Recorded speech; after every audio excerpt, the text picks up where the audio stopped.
Ben Crowe is one of the most influential thought leaders of our time.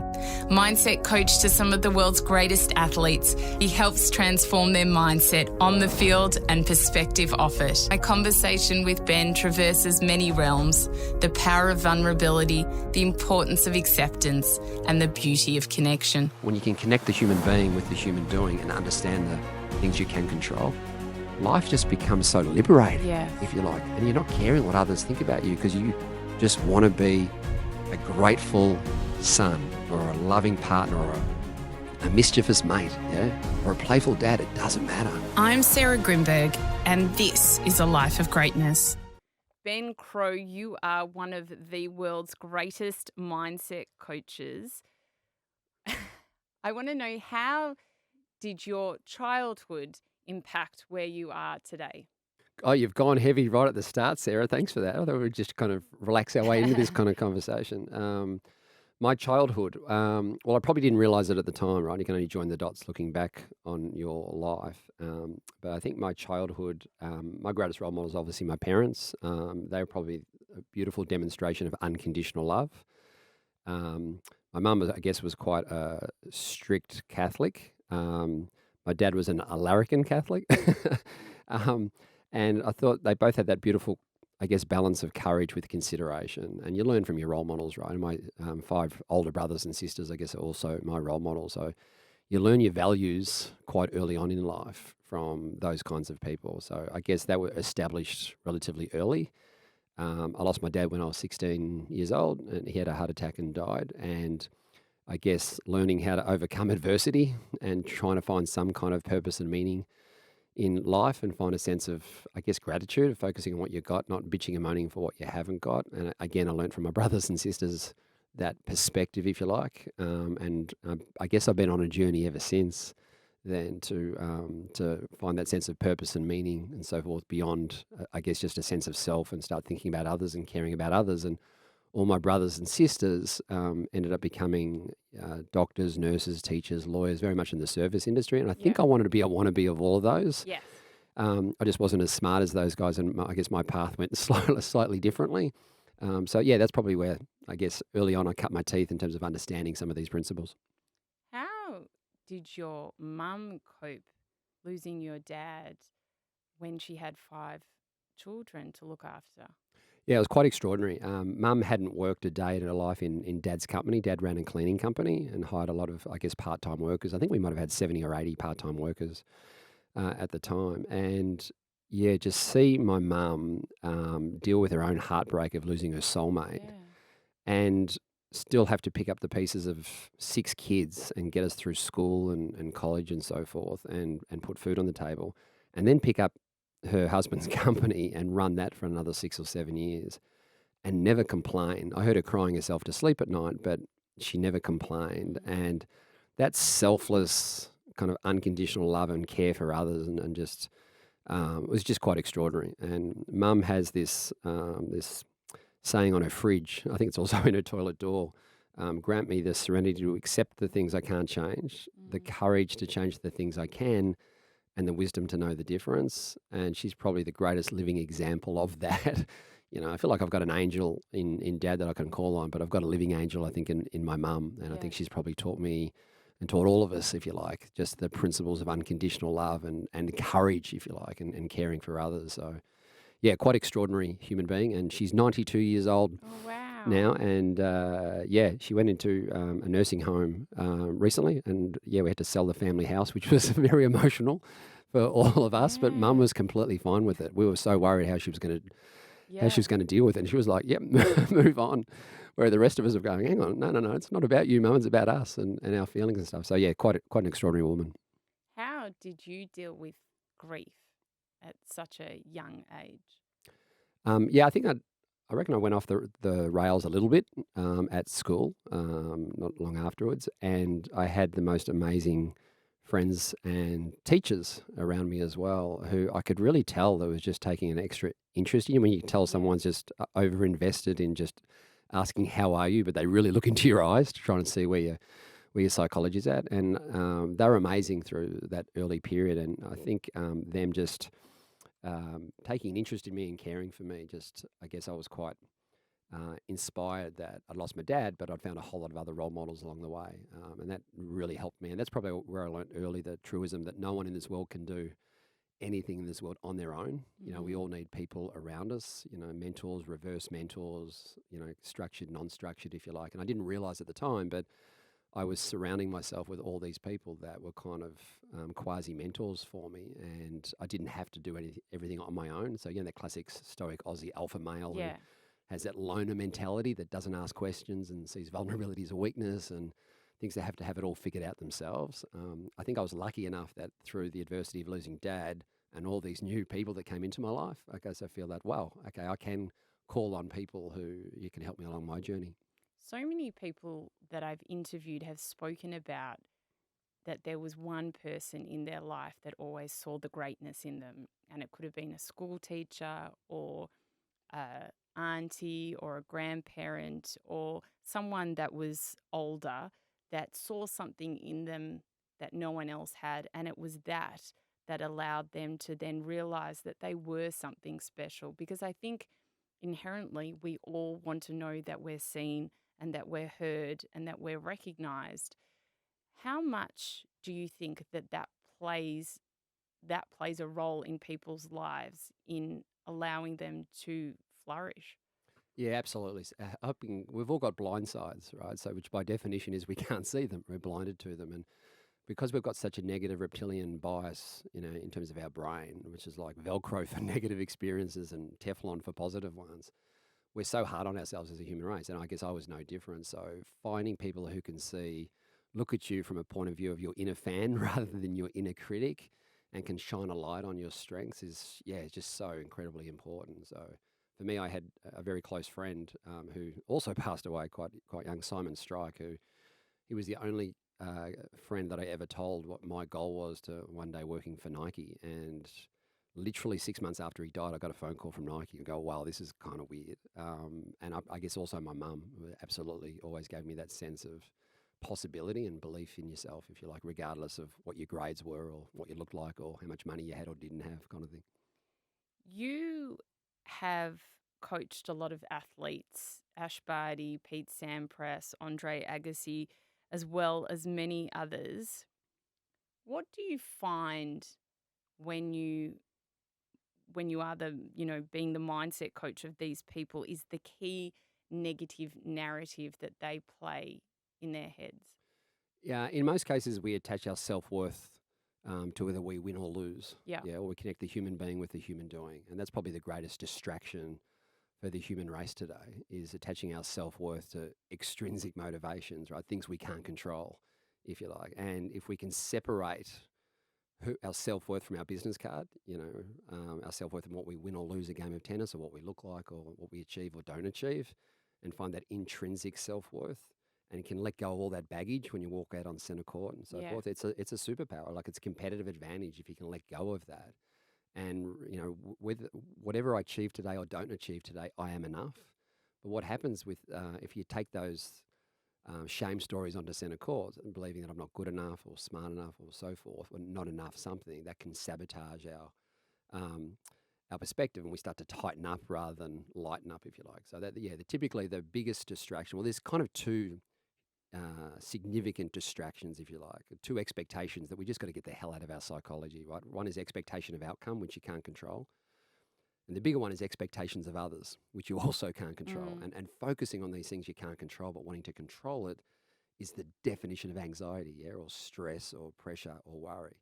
So once you can accept the things you can't control and get them out of your psychology and focus back on the things you can, but the bigger one is acceptance of self, right? If you can just accept yourself unconditionally, you don't put conditions on it in terms of outcome of performance, then you can have confidence in yourself and confidence in others, and then you can contribute and go after your goals and dreams without this expectation, if you like.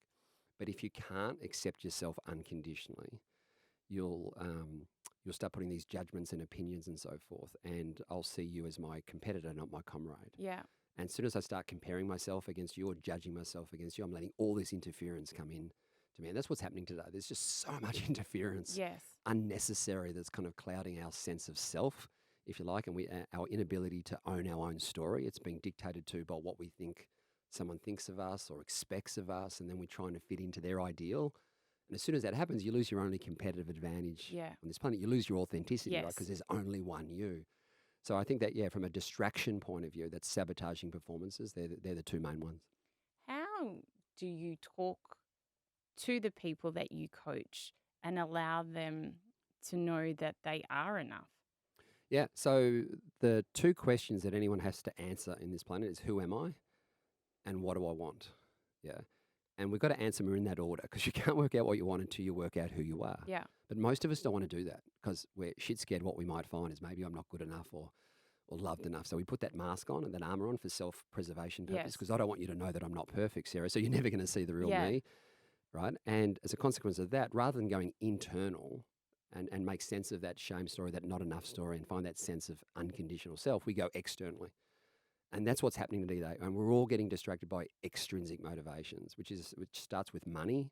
Once I make that kind of money, then I'll be enough. And then if it's not that, it's materialism. Once I buy that car or that handbag or that watch, then I'll be enough. And that never works either.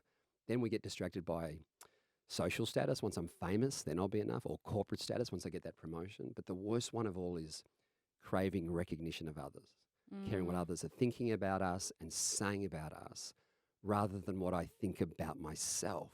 Yeah, because now we want others to give us what we're not prepared to even give ourselves, that kind of unconditional love, if you like. So, but if you can go the other way to your question, you go internal and you realize that your life story is not your life, it's just your story and you're the author of it.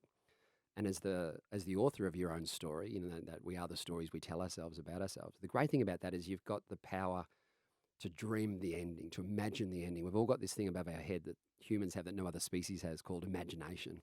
So we can use that imagination to kind of envision the future for ourselves. But the better news as the author of our life story is we also get to go back to these crucible moments in our teenage years or 20s or 30s where we inadvertently, unconsciously, surreptitiously told ourselves our story that I wasn't enough or good enough or loved enough or so forth. And we attach our self-worth to these negative experiences.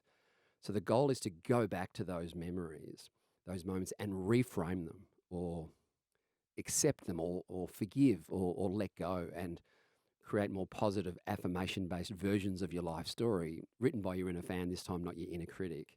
And once you realize that you have the power to do that, it's extraordinary. And then you realize, hell, yeah, it's my decisions, not the conditions of my life that determine my life. And it's not the experiences of my life that determine it either. It's the meaning I put behind the experiences, the narrative, the stories we tell ourselves. Two people can have the exact same experience, but two very different stories. Yes. Person one, where you say, you see, this always happens to me. I'm a loser. I'm a victim. This is my lot in life. Person two will go, whoa, that was heavy, but I'm not going to let that determine my life. I'm going to dedicate this moment and turn this adversity into a possibility. And one's caught up in post-traumatic stress and the other one can create post-traumatic growth. And we're the authors of our life story, so we get to determine that. But I just feel like we don't realize that we have that power over ourselves. So we let the conditions determine, if it's rainy, I'll be shitty. If it's sunny, I'll be happy kind of thing. Yes. Or we think it's determined by what others think of us or expect of us, which we can't control. So we're constantly anxious, constantly trying to fitting into other people's ideals rather than screw that. Just own your own story and be able to say, I don't care what anyone thinks about me. It's what I think about myself. I don't care what anyone says about me. It's what I say to myself. Because then you can say, I don't care what anyone thinks about me, but I care about them. Yeah. And when you can do that, you've got all the power in the world. Yeah, you're totally empowered. But until you can do that, we lose our power. Because I'm caring what Sarah's thinking about me and I'm trying to be that person kind of thing. Well, just recently we've seen Simone Biles pull out of her team final, obviously at the moment the greatest gymnast in the world. And she's said that she's not in the right headspace to move forward. She has the weight of the world on her shoulders. When you see something like that, what are the first things that come to mind? Yeah, where our flavour of distraction is. And we're seeing a lot of very famous tennis players pull out of Grand Slams and so forth for caught up in pressure and expectation of others. It's really important to separate what's real from what's not real. Yeah. So if Ash Barty walks down the street, or any famous person walks down the street and they get recognised, it's the same thing as Mickey Mouse walking down the street. We don't know them. We know the persona of them. So it's really important for athletes to separate the person from the persona. Yeah. And if it's not real, therefore it's not personal. So if you're a celebrity and you get criticized in the media or social media, once you realize it's not real, it's not personal. And you can get back to what is real, your relationship with yourself or your family or your teammates. And you can let go. It's kind of that, the man in the arena. It's not the critic who counts, if you like. And it's really being able to separate what's real and what's not real. And the persona, everyone's going to have opinions and judgments, especially today. The media industry and the news media industry, it's so judgmental. And everyone is walking around with these opinions and judgments on he's bad and she's bad and he's good and she's good. Nothing is ever that good or that bad. It just is what it is. And once you can realize this whole thing's a game, right? The entertainment industry is literally predicated on storytelling to create this hype and hyperbole and expectations and controversies and rivalries, and that's okay. That drives the commercialization of it. It drives advertising and it drives media and it drives broadcast. Your job as an athlete is to realize that shit's not real. And your role as an athlete is to compete and focus on the things you can control and not get distracted by all these other ones. Having said that, there could be other, more traumatic based issues that's causing some of these athletes to take leave. And, obviously I don't know their backstory. Yes. But what I am observing all over the world is that so many athletes are taking leave of absence, caught up into, distracted by things that aren't real or things they can't control. Expectations of others, whether it's media, whether it's social media, whether it's my parents, whether it's my society, whether it's my school. Yeah. These things we can't control. And that's my greatest frustration at the moment is that word expectation. Yeah. Because when you and I were growing up, expectation used to mean something you can control 100%. Yeah. Therefore, you can expect the outcome to occur because you can't expect something you can't control, right? But today, maybe because we're so obsessed by results and outcome or we're obsessed by what others think about us, expectations now is defined as something we can't control but still expect the outcome of, which is crazy. Yeah. Yeah. And I think that's why it's causing so much anxiety and stress as opposed to separating goals from expectations, because we all should have goals and big dreams and dream big, because it takes the same amount of mental capacity to dream big as it does to dream small. So why would we limit ourselves? Yeah, why would we cap it? And you dream big with that beautiful kind of why not me and why not now attitude. What's really important to realize is there's no guarantees in life. There's no promises. There's no expectations that we'll actually achieve those goals. That's okay. Because with that, life becomes this beautiful experiment, this adventure, this work in progress, if you like, where you're allowed to make mistakes, and that's okay. In fact, that's probably the only expectation, that things will go wrong, right? And life is imperfect and so am I. And from that frame of reference, you've just got this liberation. You also got this courage, if you like, to go after, to fall down and get up again. You've got the courage to go after your dreams, and you've got the courage to be disliked. You don't want to be disliked, but you've got the courage to be disliked because you don't care what others think about you. It's what you think about yourself. I've got a couple of questions out of that. The first, obviously, I've worked in the entertainment industry for many years, and I have seen some of the greatest Australian entertainers crumble when they see things written about them that are negative in the media. And from what I can see, they're obviously really upset because it's not true. And secondly, because so many people are then reading it and thinking that it's true. When athletes or other people that you have coached have had things like that happen to them, I mean, there's one thing to say, don't worry about it, it's not true. How do you get them to actually believe that it shouldn't affect them and that they shouldn't be worried about something like that when people are reading things about them that are not true? Absolutely. So the goal is to own your story. Yeah. And in the entertainment industry, let's just take AFL football, right?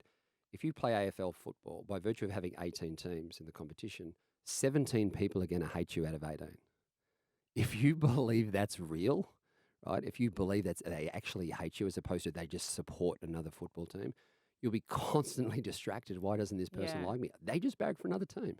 They don't want you to succeed, right? It's pretty simple, right? Yeah. In terms of, but if we don't understand the rules of engagement, we actually believe these opinions and judgments from media and social media are real, right? That's the distraction. Don't get me wrong, it does hurt, and you need to kind of process it and kind of accept it and let it go, because then you can focus back on what is real. But we got to first and foremost accept that it's going to happen, right? It's, if you work in the industry, it comes with the rules of engagement of the persona of who you are, right? That's okay. It's just all storytelling.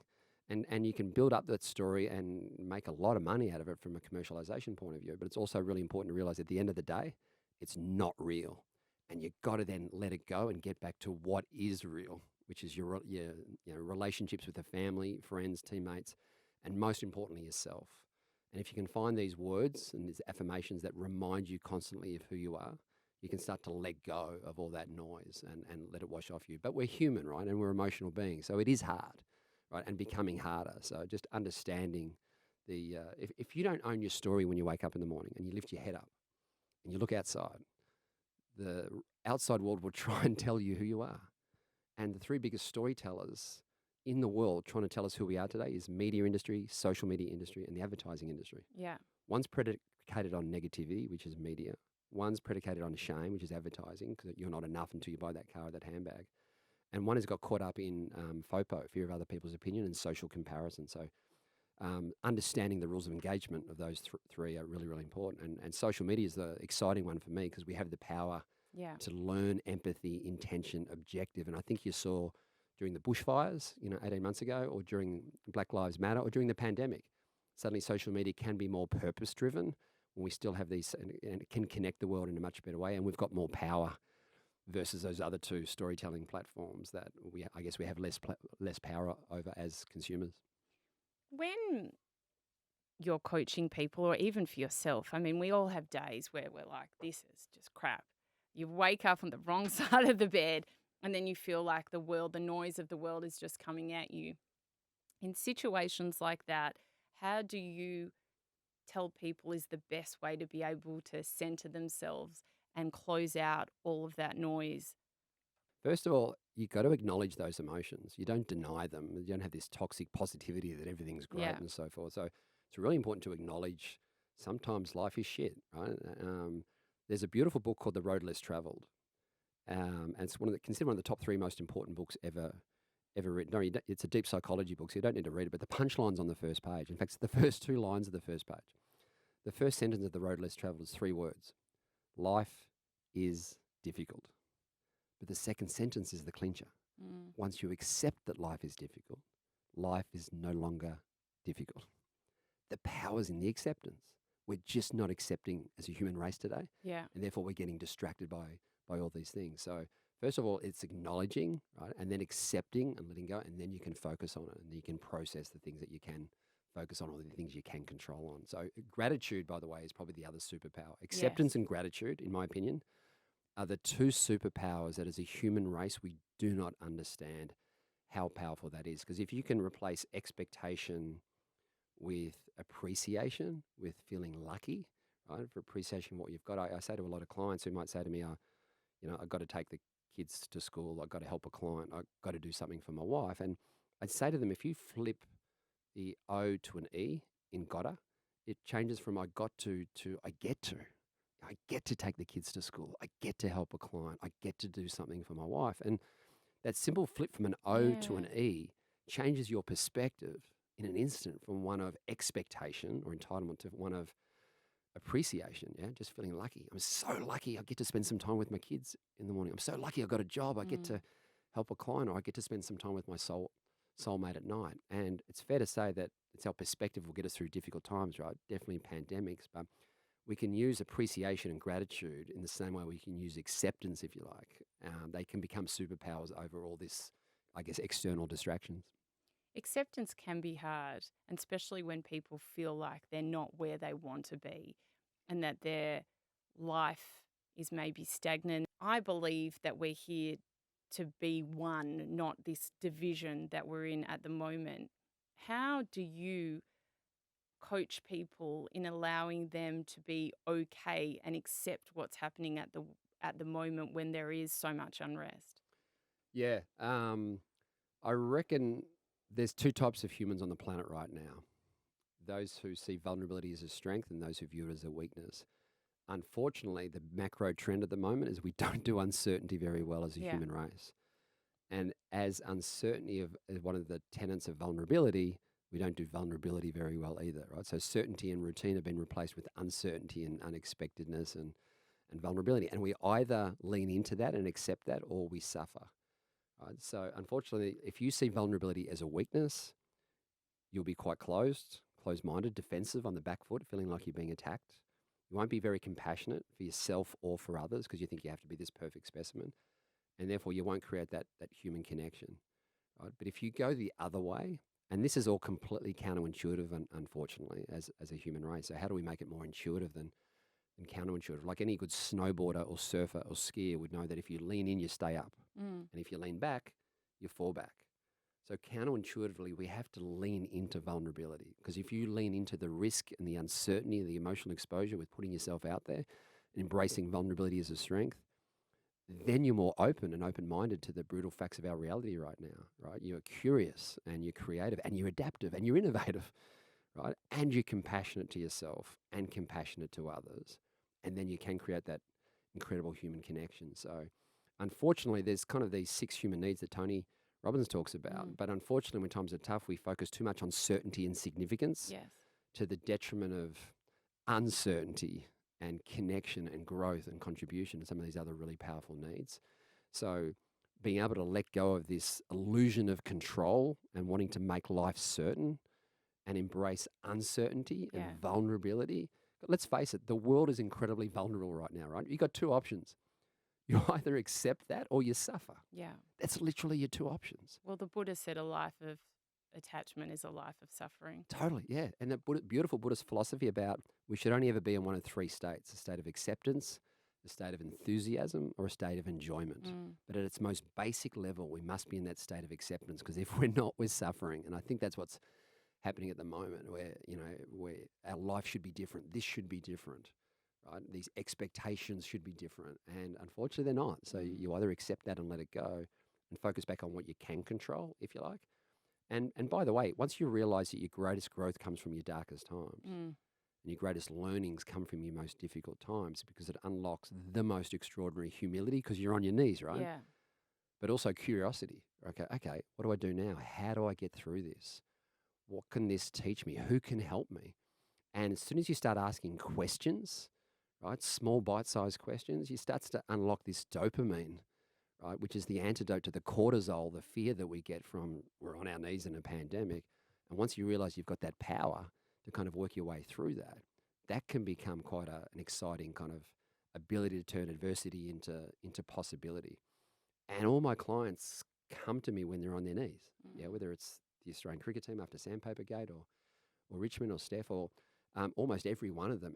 But they'll look back on those moments and they'll call them a blessing. Yeah. And that they're grateful that it happened. So why is that? All over the world, people talk about their hardest moments as a blessing and grateful that it happened. And clearly it's because of the perspective shift that they had, right? So don't get me wrong, life absolutely sucks right now across so many categories.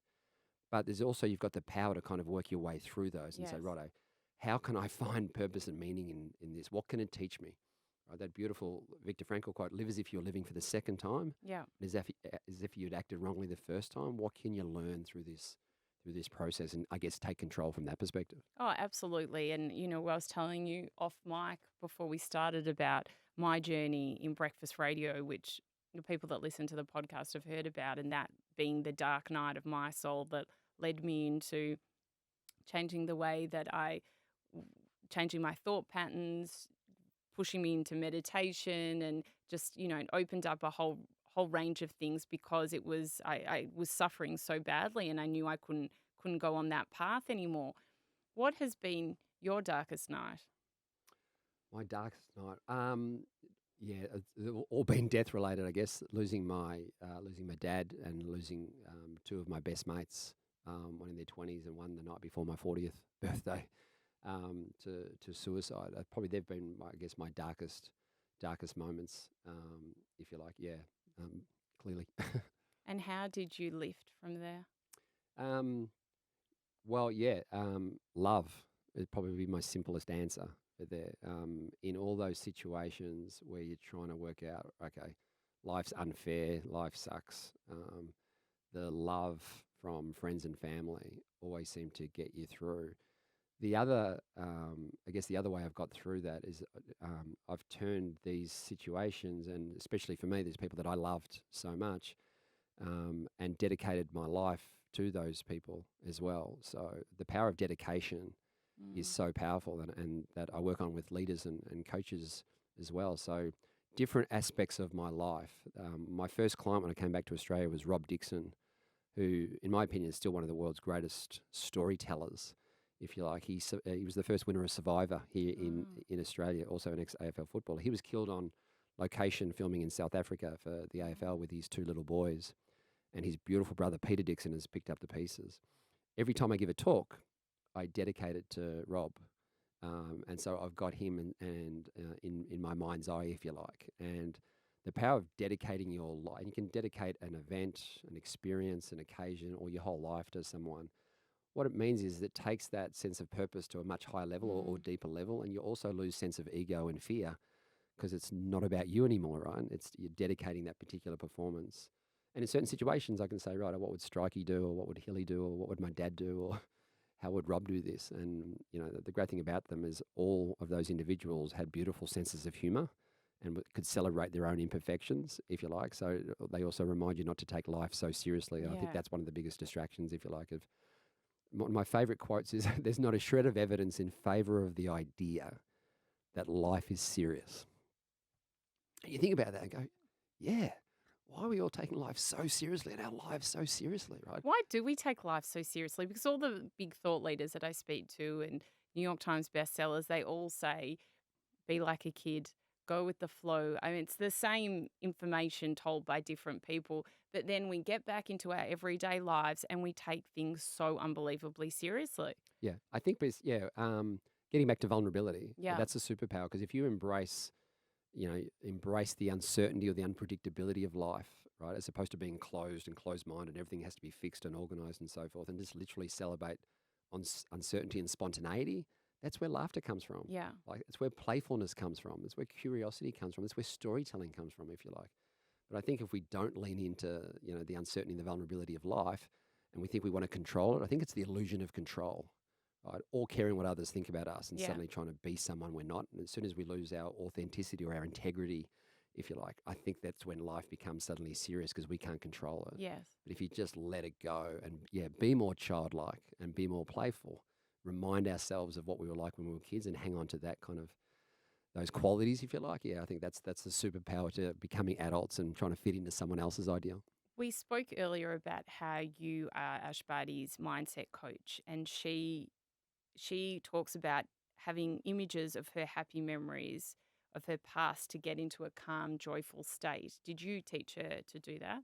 Yeah, one of the exercises we do, which we've now put in this digital course as well, and offering it up to the whole world, is it's one of the first exercises to kind of win the morning and win the day, and kind of own your story, if you like. And it's a beautiful story to reframe, those stories when we get and we become teenagers and we get pimples and we think we have to fit in rather than stand out. Yeah. And when we start that social comparison, we start telling ourselves, I'm not good enough or good looking enough or smart enough. One of the ways to reframe that is to go back to our earliest, happiest memory, or a photograph that you can remind yourself of your earliest, happiest memory. And it might be, Christmas morning as a kid, or it might be going on a holiday with the family, or it might be climbing a tree at your grandparents' farm. Doesn't matter what it is, but when you can reclaim that memory and reclaim the words that best describes how you were feeling in that memory, typically you'll find derivatives of carefree or free or excited, adventurous, or loved or belonging or safe. And the amazing thing about those words that you wrote down, what you're just doing is connecting with a human being. Yeah. And you can show up today from those same words, right? And if I asked you what kind of human you want to be this year, you'd probably find similar words, right? And all you're doing is reclaiming the most authentic, loved version of you that possibly exists, that somehow gets blocked by these not enoughness stories, because we're so good at saying what we're not, right? Not good enough, loved enough, smart enough. And we suck at saying what we are. So the goal is because in that memory, in that moment, you didn't have to fit into anyone else's ideal. You didn't have to do something or achieve something, because in that moment you were enough. So as adults and as performers, if we can reclaim those memories, we can show up from a more childlike, carefree, without consequence, just enjoying the moment, where it's not based on results and outcome. They will take care of themselves. You focus on task and process and just reclaim the human being and not get distracted by the human doing. And I think that's the goal and the opportunity. And that's, I guess, the journey we're on, to inspire people to be good human beings first and great athletes second. Well, it goes to that whole idea of service. And when you're living a life of service, how much fulfillment you actually get out of it.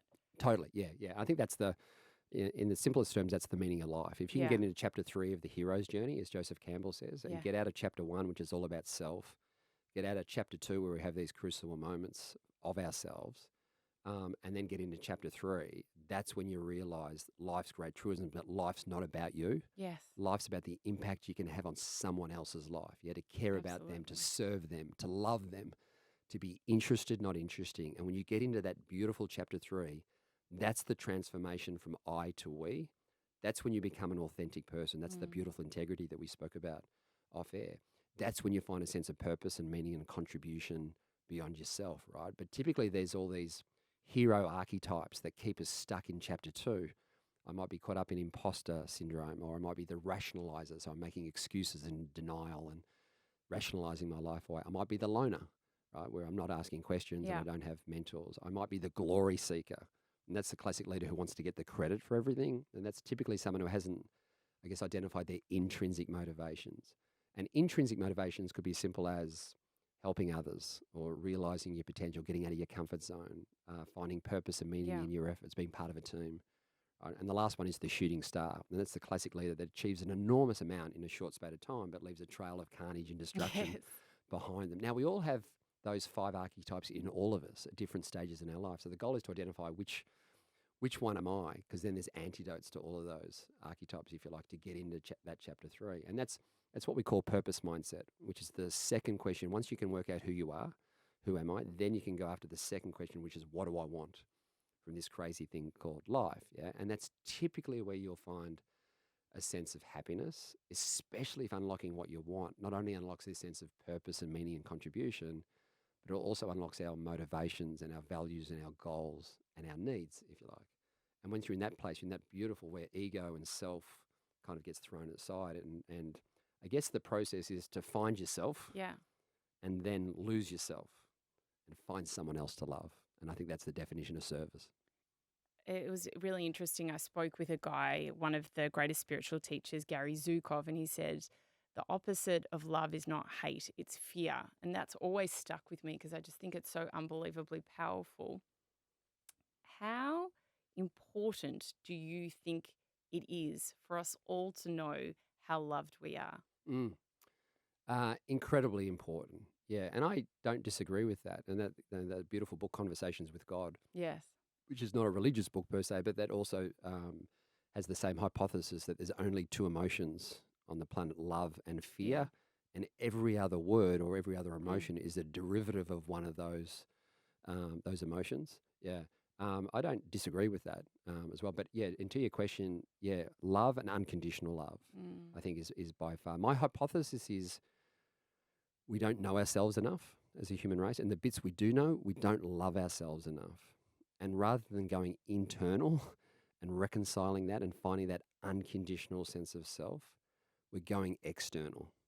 And as soon as we get external, we get distracted. Yeah. Right? As I said, in materialism or money or craving recognition of others and caring what they're thinking about us and saying about us. And if we can just love ourselves unconditionally through learned experience, through reframing our life story and finding a more positive affirmation base and owning that and practicing that, because our mind is like a muscle and it gets stronger and stronger and stronger and stronger.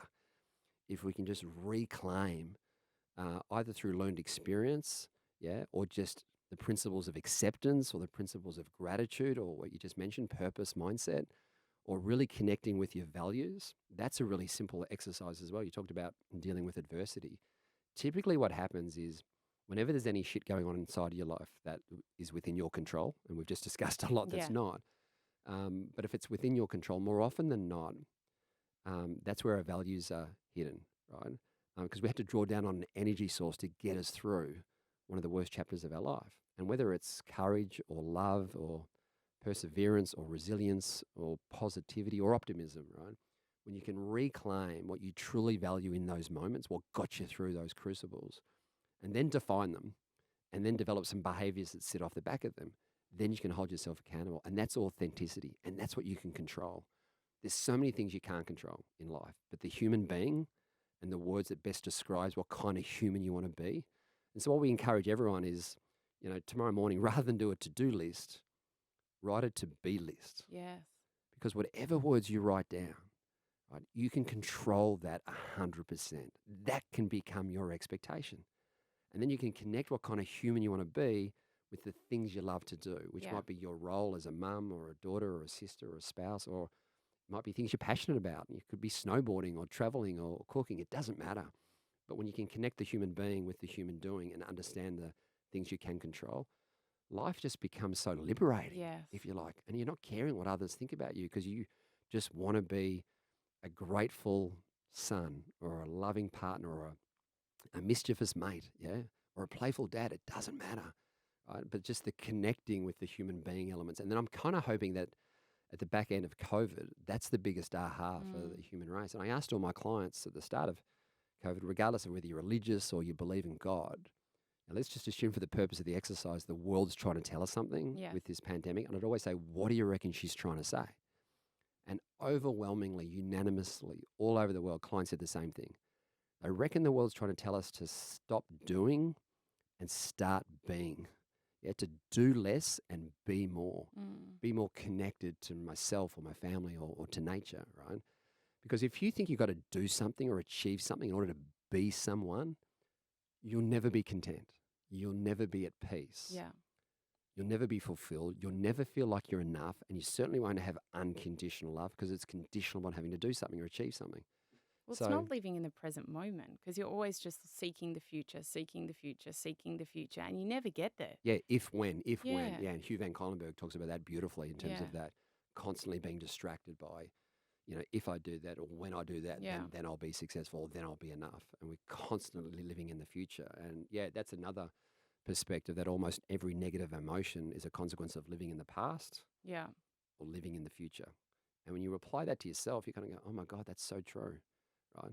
If I can just be more present, right? Because it's impossible to be unhappy or angry or upset when you're living in the present moment. Yes. Like it's physically impossible.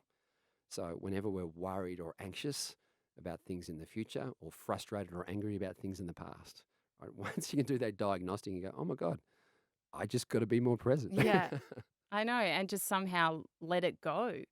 But say we take Ash Barty, for example. She obviously won Wimbledon and is the pride and joy of Australia. And she lost first round in the Olympics. How do you get her to frame that in her head? She goes from top of the world to slightly down. Yeah. As I said, she doesn't determine self-worth by whether she wins or loses a game of tennis, or how much money she's got, or what she looks like, or what she's achieved or hasn't achieved. Yeah. Right? She'll set these goals and dreams and put them out in the universe and go after them, right, as hard as she possibly can. But she also realizes that she's imperfect. And so she's not gonna win every time she plays. Clearly, right? If you're a professional golfer, I think you win 5% of the time. If you're in the top 5 golfers on the planet, right? So you've got to get used to losing, right? So with that perspective, you're either, and Ash has said it herself, you're either winning or you're learning. Right, so it's what you can learn about yourself in terms of coming straight off a Grand Slam and being thrown into Tokyo and so forth.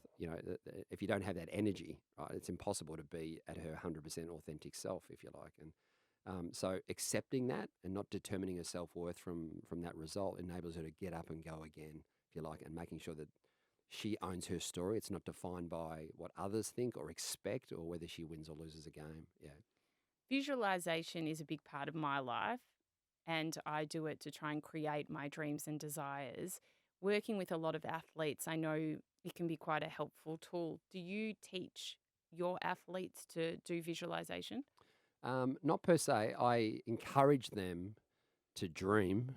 Yeah. Yeah, and to put goals and dreams out in the universe because it's an energy source. Yeah, and the world happens for us, not to us. And then I encourage them to dream big. As I mentioned, it takes the same amount of mental capacity to dream big as it does dream small. So, yeah, and it's hilarious. They put these dreams and goals out in the universe, and so often I'll have a client ring me and go, I can't believe we were just talking about this the other day, and all of a sudden this person came into my life or this opportunity came into my life, and you'll always say, like, was it coincidence, or we are led there, if you like, through that energy source of putting that goal and dream out in the planet, then going after it. How do you get them to put it into the universe? Do they write it down? Do you get them to just say it before they go to sleep? What is your way of doing it? Yeah, absolutely. So through the Mojo Crow course, they literally write their goals and their dreams Yes. into the app, if you like. And then, you put them out in the universe, and then, at the right time, hopefully, if you do the right thing in the right way and give it a crack, the world doesn't always happen, right? Yes. Doesn't mean you'll win. It just means you'll create the best opportunity for yourself to win. And that's the only, I guess, expectation. And it's really important to separate goals from expectations. Most athletes don't set goals because they confuse them with expectations. I'm not going to put those goals out in the universe. I don't want to prove that I'm a loser. Yeah. Right. But when you can realize that, okay, well, I'm going to put these goals out in the universe, and the only expectation of me is to focus on the things I can control, which is how hard I train, my intention, if you like, and my mindset. They're the only two things I can control to achieve those goals.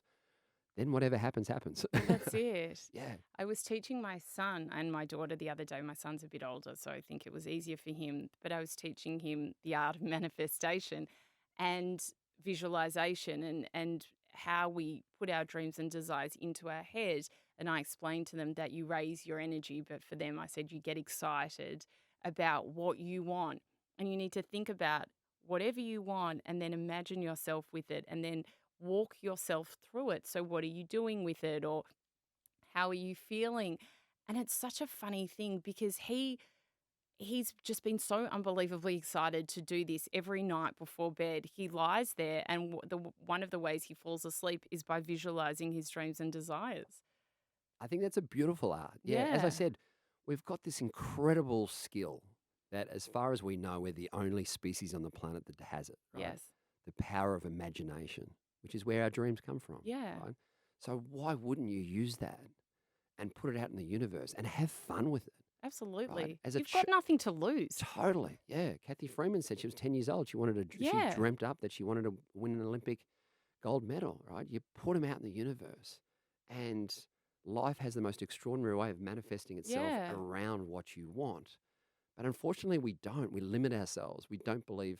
That's why it's so important to own your story and find that unconditional self-worth before you go after your dreams and your goals, because otherwise that not enoughness story will constantly show up, and we'll either limit ourselves, we'll dream small rather than dream big, or we believe we have to achieve something in order to be someone, which means that it'll become an expectation of outcome rather than just a beautiful goal and dream without limits, and without expectations. So that separation is really important between goals and expectations, I think. But your son is absolutely on the right track. Well, that's what I thought, start them early and you'll see. I mean, if they don't happen, they don't happen. But like we said, you've got absolutely nothing to lose. So why wouldn't you just put it into the universe and see what happens? You spoke briefly before about imposter syndrome, and I think that is such a big thing for so many people. How do you help the people that you coach with imposter syndrome? Well, first and foremost, I reckon the quickest way to get rid of imposter syndrome is to identify and acknowledge that we are all just totally winging it. Once you realize that everyone is just totally winging it, right? No one has it figured out. No one's got this incredible knowledge that has this the playbook of life. Exactly. Yeah. Once you can just acknowledge and accept that we're all imposters. Yeah. Because no one has it figured out. I guess the more broader or deeper answer is to imposter syndrome comes when you believe you're not enough, right? So identifying what your flavor of distraction is, your flavor of not enoughness is probably the more important one, and reframe it with, you know what, I am enough. Yeah. I am worthy, right? Whether you achieve those goals or don't achieve those goals, for me, is irrelevant in terms of what success is. It's knowing that you're worthy of going after those goals and dreams. Whether you find that dream job or you find love or don't find love, just knowing that you're worthy of love, you're worthy of going after that. That for me is success. If you can just have that courage to lean into that belief, because it's a fundamental belief. And the only difference between people who have wholehearted and fulfilled lives and the rest of us who don't is those who do, they believe they're worthy of it. They believe they're enough. Yeah. Therefore, they've got the courage to go after it. And success is not defined by the achievement. Success is defined by overcoming the adversities along the way, to go after it, to have a crack in life. And I think that's what we've lost that art form. We've been distracted by, as I said, extrinsic motivations, if you like, as opposed to, why don't I just have a crack? Yes. Right? It doesn't really matter what happens. And that's where life becomes this beautiful experiment, if you like, where you don't have to have it figured out. Right? And therefore, there's no imposter. Right? To believe you're worthy of going after those goals and dreams. I think for me, that's success. And it's an intrinsic thing, and it's something you can control 100%, because you can't control the achievement. You can't control the destination. So why make that your focus of attention? And I think that's the distraction. If I was to use one word, I think we're so distracted today by where our perspective is, if you like, and what's important or what's not important. That's so true. You spoke briefly before about your Mojo app. Can you take us through that and how it works and how everyone can access it? Yeah, absolutely. We've been smashed to write a book over the last probably 5 years. And I tell all the publishers the same thing. I said, I feel like you write a book when you've got the answers, and I'm still formulating the questions, right?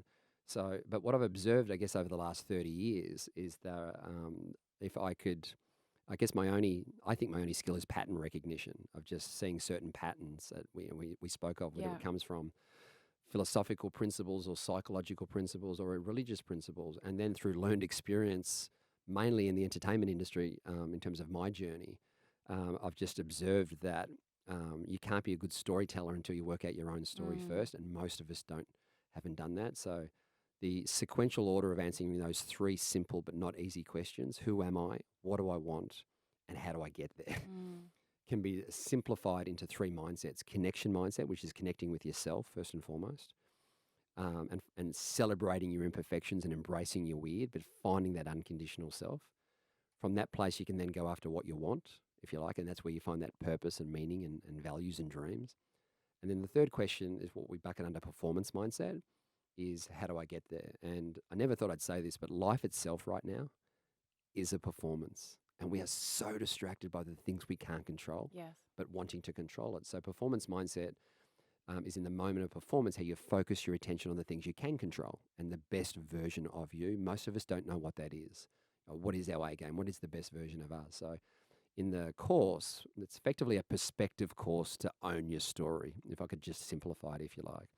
And these principles that I guess that all our clients have gone on all over the world are now available. In 2019, I took a gap year to work out what I wanted to do when I grew up. And unfortunately, there weren't many gaps, so I didn't grow up. But I traveled the world that year, and it was the most extraordinary professional year of my life. And started working with a lot of sports teams and athletes around the world. But I also started this curiosity to see whether these principles could be applied beyond my world. And I went to Russia, to Moscow, and spent a couple of days with their top 500 CEOs, and started working with teenagers and special ops, military. And that's when I realized that my work has predominantly been one-on-one, exclusively with individuals or coaches or CEOs. And the whole world's craving confidence and happiness. And that's kind of scared the shit out of me over the last few years. And I thought, okay, well, how can I at least take all these principles but make them more practical through exercises? So the app is designed to at least understand the principles, and it's all video storytelling. So it's really simple. So a 15-year-old kid or a 55-year-old kid can access it. And the goal is to teach people how to be good human beings first and human doing second, if you like. And following I think it's about 18 exercises across those three mindsets, across those three questions. So yeah, and it's really exciting. It's only 2 weeks old, but amazing. Yeah, we've had about 8,000 downloads already from all different parts of the world, and that's really exciting me. So it's getting beyond the sports industry. So we're very excited and curious just to see how far we can take it. You're living your life of service, Ben Crowe. Feel like it. Yeah, it's taken me 52 years to work out what I want to do when I grow up. What has been your most mystical experience? Wow, my most mystical experience. So often little things will happen in my life, and certainly not long after Dad died, I remember looking up and going, yeah, you're there somewhere. Just little things would go my way. Simon Strike, who was my best mate, who died in a car accident when he was 23, he was the only one that I told I wanted to work for Nike one day. That was kind of like my dream job. And as I mentioned, literally 6 months after he passed away, I got a phone call out of the blue from Nike asking if I'd come in and have a chat. And I ended up, this is the early 90s, ended up studying their sports marketing division in Australia, and then moved internationally with the Nike journey. And so many little things happened along that journey, and I just feel like I had these angels next to me the whole way. Wow. There's just little things happened in my life that I didn't have the right relative to what my role in the company was, just came into my life. I'm going, I shouldn't be here. And so often I just smile and look up and go, yeah, I know you're helping me in some way, shape or form. And that still happens today. I think I still feel like I've got these people looking out for me that I don't have the right to have these opportunities, if you like.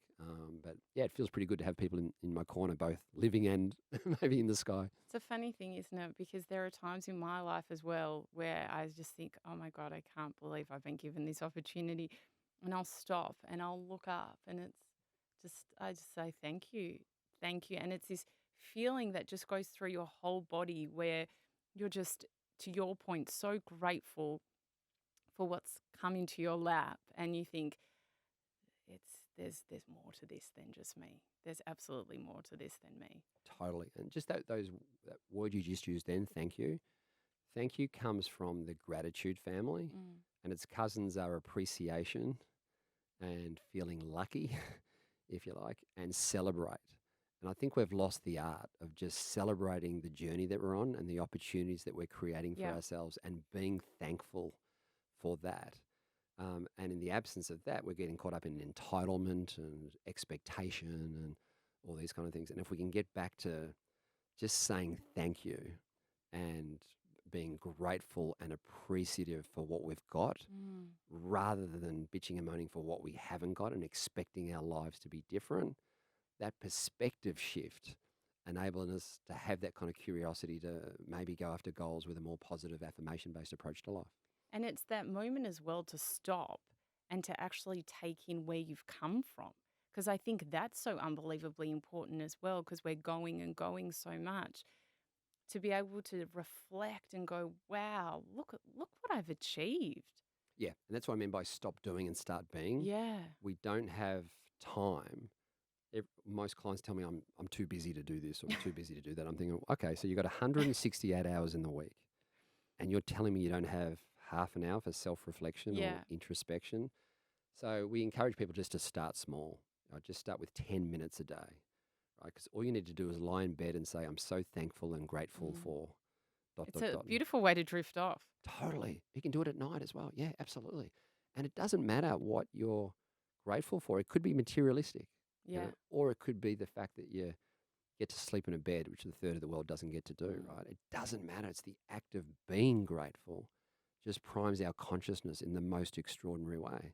And it's a superpower. And that's what I mean. I feel like we've just lost this art of acceptance or gratitude or celebrating imperfections or controllables versus uncontrollables. And I feel like they're 2,500 years old, these principles, and any good teacher or preacher or parent would already be trying to convey these principles. But for some reason, I think, every generation has its challenges. In the 60s was a conformity, in the 80s was a materialism, and today it's depth. Yeah. Depth of meaning. Where am I going? Where are we going? Kind of, WTF. And so I think having some time for that self-reflection, introspection is so important, to slow down, if you like, and try and own our story accordingly. What is your favourite prayer? My favourite prayer would probably be the serenity prayer.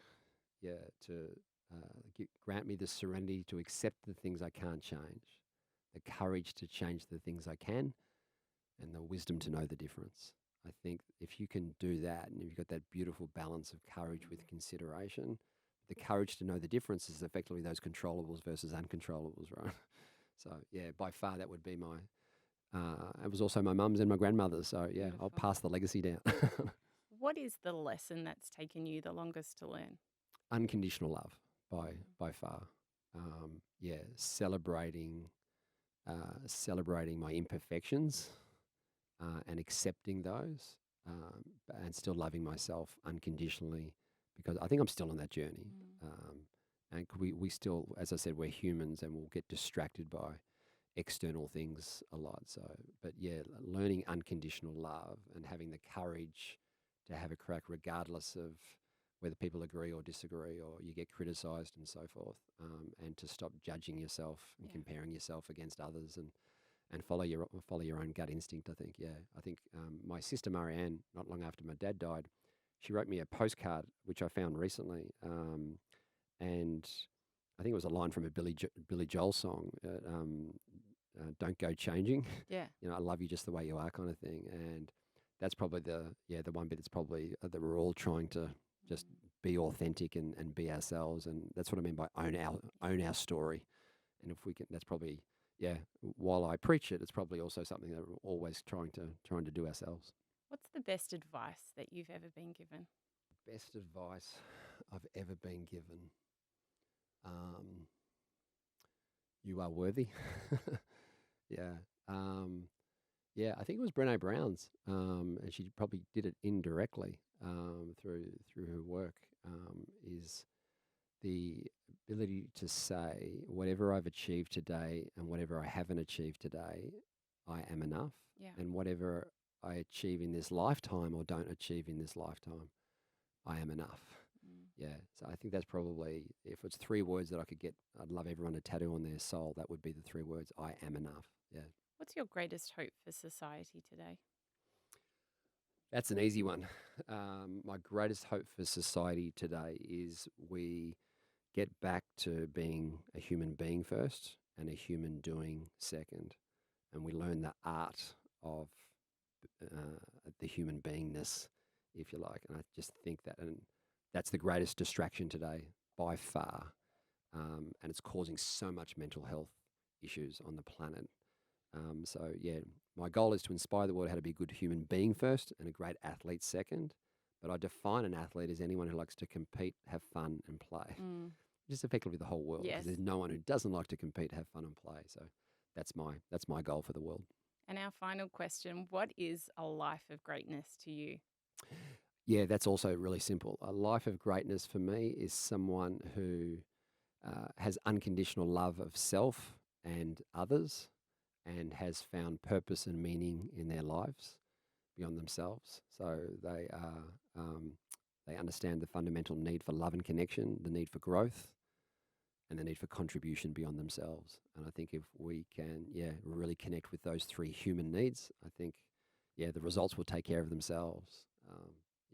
My other tenor on that would be the Bill of Rights. If you can do the right thing for the right reason, in the right way, at the right time with the right people, I think that's living a pretty great life as well. Ben Crowe, thank you for choosing a life of service and putting all your wisdom and love into the world. Pleasure, Sarah. All the best.